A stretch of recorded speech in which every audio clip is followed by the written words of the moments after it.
gente, sejam bem-vindas ao nosso novo episódio do Delas para Elas. Hoje, com a Dinda do Luan, doutora Luciana Lessa, nutróloga. Não vou falar não, vou deixar ela falar. Não, porra, ela, pelo amor de Deus, você me apresenta, eu tô vindo na sua casa, no Delas para Elas. Doutora Luciana Lessa, que foi MR+ de cirurgia geral, abandonou a cirurgia, se ela abriu 2 barriguinhas deve ter sido muito. Mentira, muitas. Ficou trabalhando muitos anos com gestão, montou uma startup, fez nutrologia e hoje em dia resolveu voltar a ser médica! E ela trouxe ela aqui para ela falar de nutrologia, sobre mulheres 40+, sobre emagrecimento e sobre um cadinho de gestão. Que ela finge que me ajuda, mas não me ajuda. Eu tento ajudar, mas a gente não faz milagre, né? Pode bater? Mas obrigada, Reba, pelo convite. Eu fico muito feliz. Não.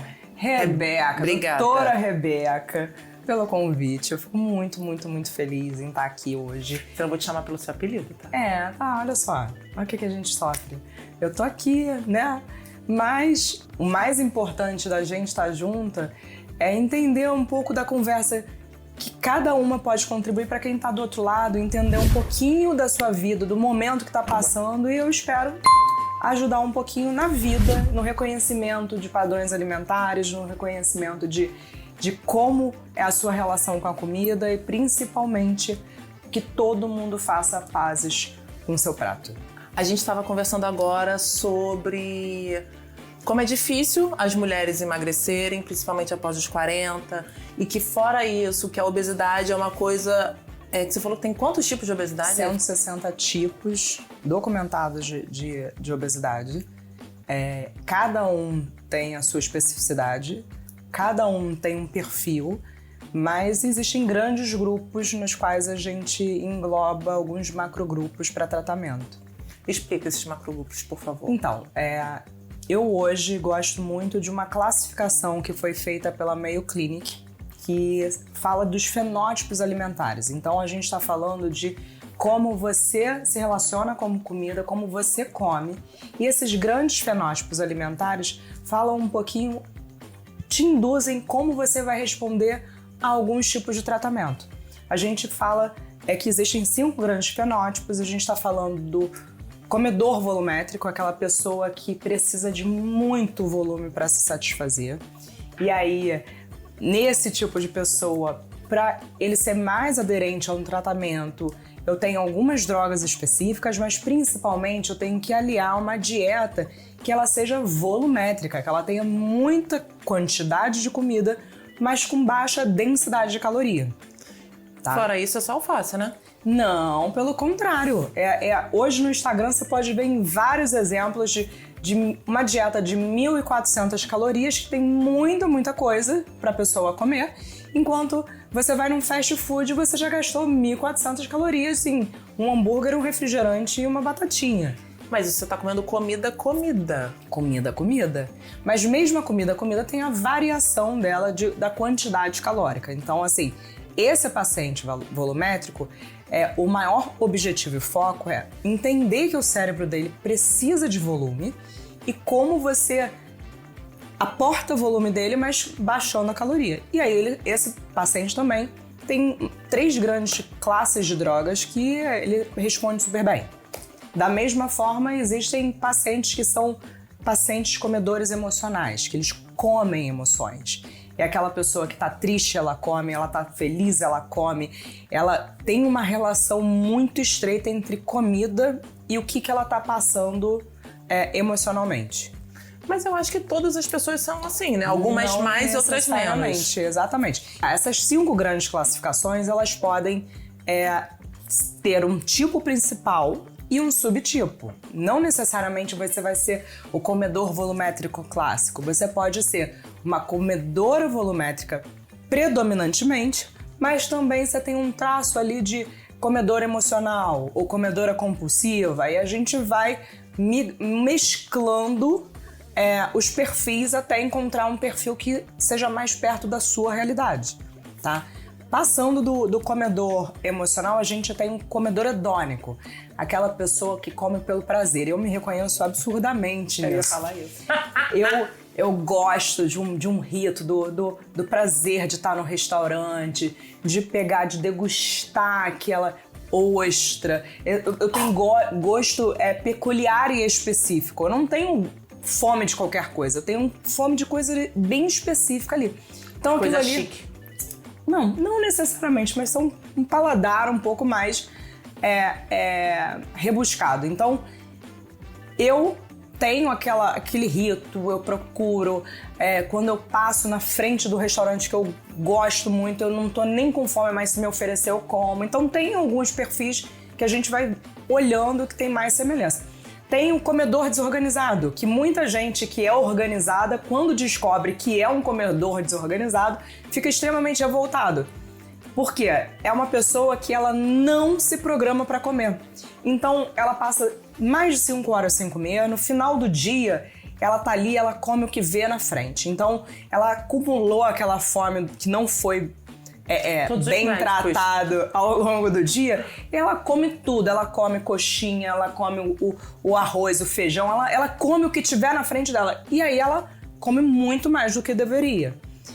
E aí eu tenho que trazer um olhar mais específico para aquela pessoa, com também drogas específicas. E tem um comedor compulsivo. A gente tem algumas patologias hoje que elas não podem ser só através de um questionário diagnosticadas, a gente tem que trabalhar melhor esse paciente. Mas o comedor compulsivo, ele tem muita dificuldade de freio. E aí a compulsão, ela tem alguns caminhos. Você pode não comer de jeito nenhum, por medo da comida, fobias, e aí a gente tá falando da anorexia. Você pode comer demais e aí depois fazer uma purga, que é a bulimia. Tem vários tipos de desordens que podem começar com o primeiro ato de não conseguir frear aquele impulso, que isso é uma das principais características da compulsão. É um impulso que te domina, você tem dificuldade e aí depois você pode punir ou não, e aí a gente está falando de como essa compulsão vai se desenrolar. Tá, e aí você classifica esses tipos, esses 5 principais tipos. Você falou que alguns têm umas medicações mais específicas. O grande diferencial desse estudo da Mayo Clinic é que o Dr. Acosta, estudando, chegou à conclusão que quando você tem essa classificação e é tratado especificamente, você responde 78% melhor do que se você tomar uma medicação, por exemplo, as medicações da moda, sem olhar efetivamente para o seu fenótipo alimentar. Então, é muito importante que a gente tenha uma consciência que comer é só um efeito, um manifesto de alguma desordem que você tenha. A compulsão alimentar, ela não a pessoa não está desesperada por uma comida especificamente. Ela tem algumas questões que ela precisa tratar, que ela precisa olhar, e a comida exagerada, a comer compulsivamente é só um sinal e um sintoma dessa desordem, por exemplo. Mas assim, existem pessoas, eu conheço pessoas que foram gordinhas a vida inteira, que tem aquele fenótipo gordinho, que hoje em dia se fala muito do lipedema, que comem bem, fazem atividade física e mesmo assim são gordinhas.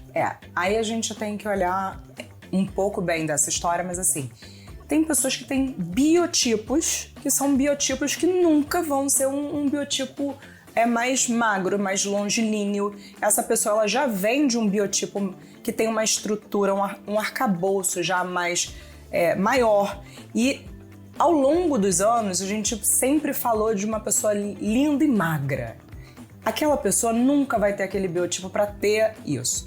O que tem que olhar se ela teve uma criação na qual ela sempre comeu de forma errada, a família dela tinha hábitos errados, ela já tem um biotipo maior, mais largo, e ainda foi estimulada a vida inteira a comer.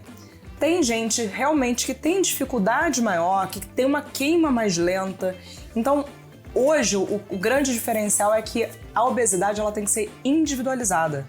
Não existe um macro. Oi? E o que é a calorimetria? A calorimetria é um exame que vai medir com alguns parâmetros e critérios. Você tem que não comer muita proteína no dia anterior, comer pouco carboidrato, acordar cedinho, não ter feito exercício. Aí você vai em estado de repouso, fica deitadinho, mede uma expiração de um marcador do CO2, que é um marcador, e aí ela vai ver o quanto de metabolismo você tem ali trabalhando, né? O quanto o seu metabolismo basal. O quanto é o seu metabolismo basal. O que isso me indica? Me indica se o seu metabolismo ele é normal, lento ou se ele é acelerado. Tem gente que tem metabolismo acelerado. Eu passei uma fase da vida com mais sobrepeso, fui fazer a calorimetria rezando para que desse lento, porque aí eu tinha uma justificativa, mas não. Meu metabolismo era normal e realmente eu entendi naquele momento, antes mesmo até de fazer a nutrologia, que eu tinha que fazer uma dieta. Tinha que readequar o que eu estava comendo e fazer atividade física para perder peso. Mas minha calorimetria veio normal, mas é o padrão ouro para você medir o seu metabolismo basal, para você descobrir o quanto você precisa de energia para viver. Tá, mas isso aí é imprescindível? Não é imprescindível. Não é imprescindível. Porque, teoricamente, as pessoas calculam, né? O metabolismo basal, necessidade diária. Sempre quando você vê atrás do alimento, quantos por cento da sua necessidade aquilo ali diária. É feito uma recomendação para a população geral, de uma pessoa de 70 quilos. Não é uma coisa individualizada. O ideal é que você procure um nutricionista ou um nutrólogo ou algum outro médico que possa te ajudar para aferir ou através de bioimpedância. O nutricionista pode fazer através da antropometria de pregas, ter uma ideia dentro de fórmulas existentes para poder calcular o seu metabolismo basal específico. Aí vai perguntar se você faz atividade física, o quanto você faz, qual é a atividade física que você faz, para ter uma ideia de qual é o seu metabolismo basal e, em cima desse metabolismo, criar um planejamento alimentar adequado com a sua necessidade. Quando você estiver no sobrepeso, esse planejamento inclui a restrição calórica, e quando você estiver em normopeso, ele visa muito fazer equilíbrios ou de alguma hipovitaminose que você tenha, ou correção da quantidade de proteína que você necessite para suas atividades, e por aí vai. E você acabou de falar da bioimpedância.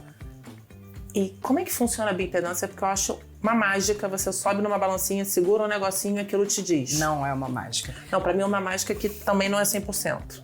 Não, então. Bioimpedância, é uma balança que ela fala de atividade de corrente elétrica. Por isso que você precisa estar descalço, botar ela os pés no metal. Quanto mais eletrodos, melhor a qualidade da bioimpedância. Então tem monopolar, vai subindo a quantidade de eletrodos e para isso essa bioimpedância vai ficando cada vez mais precisa. Resumindo, o que ela faz? É uma corrente elétrica que passa pelo seu corpo, entra pelo pé. Aí você tem algumas bioimpedâncias que você segura uma fonte também que tem um metal. Ele vai correndo e vai vendo pela velocidade daquela corrente o que é água, o que é músculo, o que é gordura. Então isso é um cálculo matemático gigantesco, que eu não sei a fórmula aqui de Graças a Deus. Para vocês, mas no final do exame ele consegue identificar o percentual de gordura, de músculo, de água e indiretamente, é um cálculo indireto pela bioimpedância, a sua massa óssea, para te dizer o quanto é da sua composição corporal. Hoje, o padrão ouro para avaliar composição corporal se chama DEXA. Mas isso é complexo, não tem necessidade no dia a dia da gente indicar. Que eu era adolescente, media aqui as dobrinhas. Não, esse é o exame que também é um exame muito bom, mas é examinador dependente. Esse exame é a antropometria por pregas. Que aí ou o nutricionista ou o médico ele vai pegando pregas específicas e coloca numa fórmula também para fazer a melhor aferição. Quando o profissional é experiente, é perfeito, é excelente.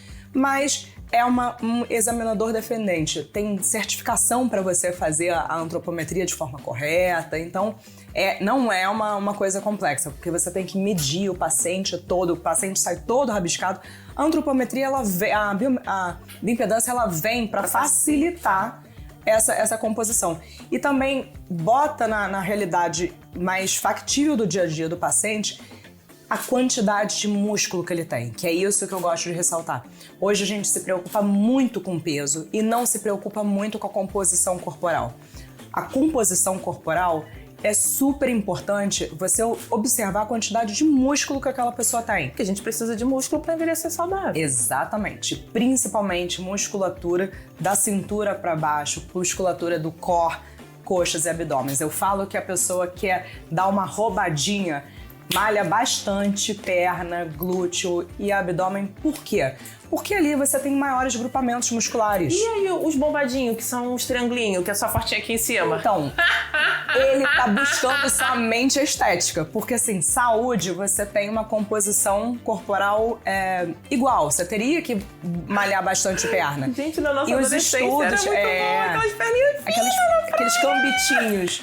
E os estudos mostram hoje que a pessoa que tem mais músculo, que tem força no abdômen e nas pernas, elas envelhecem muito melhor e têm menor chance de Alzheimer. Então, hoje a associação... Porque eu tô uma velha sequelada. Mas aí é outra patologia, amiga. A gente depois conta essa história.